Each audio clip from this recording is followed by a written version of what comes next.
So I'm going to move on to Professor Brian Cathcart, who's recently just published Unmasked, Andrew Norfolk, the Times newspaper, and anti-Muslim reporting, a case to answer. You should all have had a copy of this on your chairs, and if you haven't, there is a stack just outside the door on the table, and I thoroughly recommend that you pick one up and read it.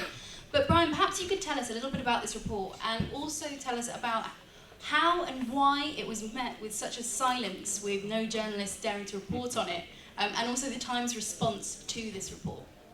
Yes, I mean, just to pick up on what Rachel was saying, that the agenda we get in broadcast is very strongly influenced by what we get in print, and so what we get in print, as she said, is right wing, but it's not just right wing.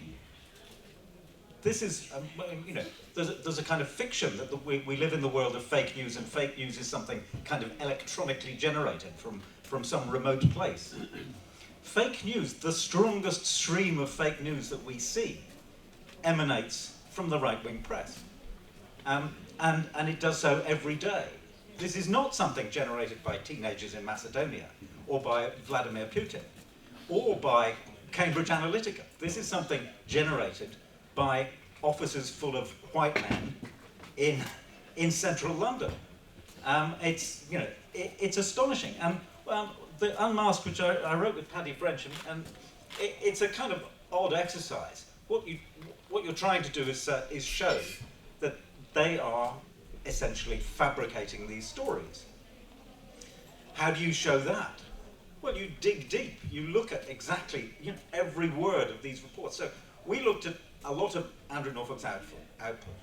Over 15 months, we found he produced 3 big series of front-page stories for the Times. This is the chief investigative reporter of the Times.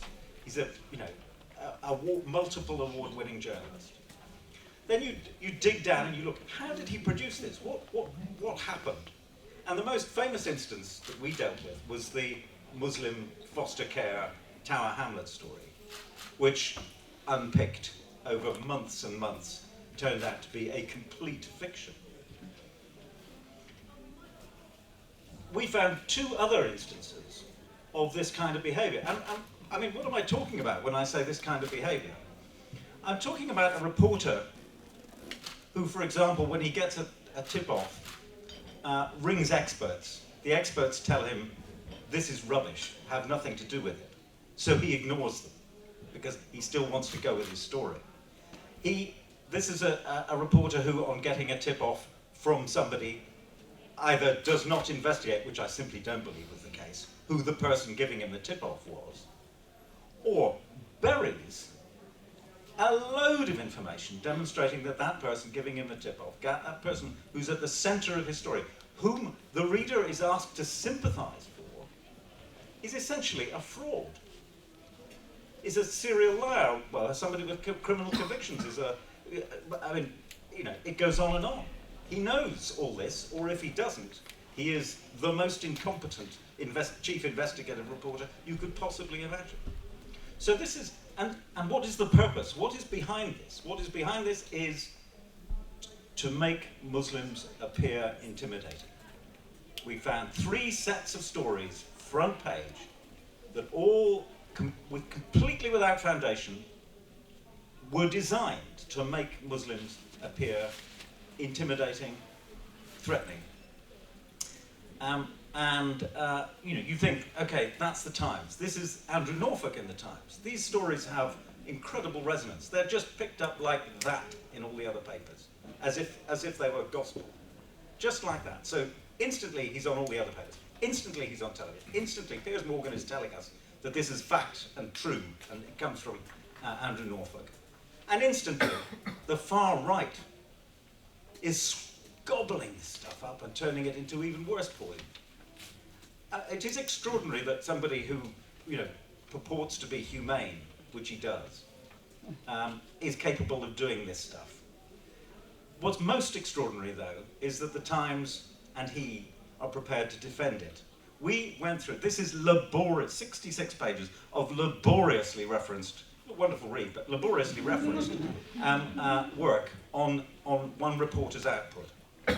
When we published, the Times clearly freaked out because they produced a leading article the next day denouncing us as politically motivated, and this was a smear on a great journalist. They did not address, and still have not addressed, a single one of the detailed allegations about his journalistic method, about the way in which he cherry picks quotations, the ones he leaves out, and the ones he puts in. The bits of quotations that he uses, I mean, it's quite extraordinary. You quarry down. He'll actually use a single word from a quotation and apply it in a completely different context. I mean, and there are hundreds of problems with his journalism, and nothing is done. Now, we produced a hard copy report. It was published online, support from Mend and Hacked Off and others. We circulated the hard copies among basically all the famous journalists we could think of, who might conceivably have an interest.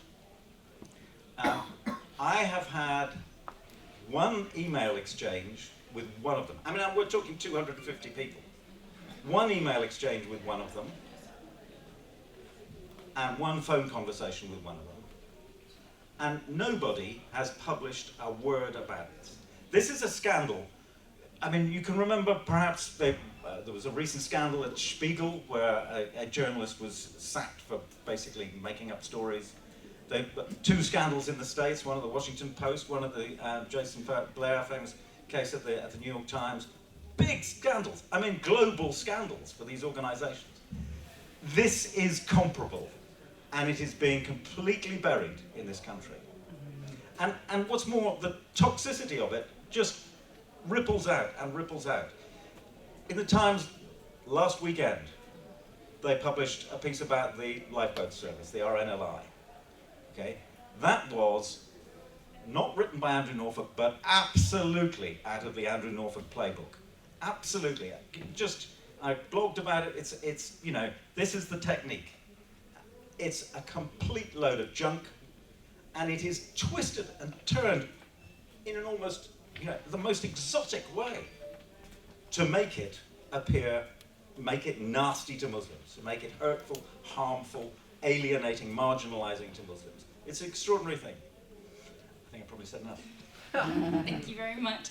And as I say, please do pick up a copy and do read it and do pass it on to anyone who you think might be interested in this report.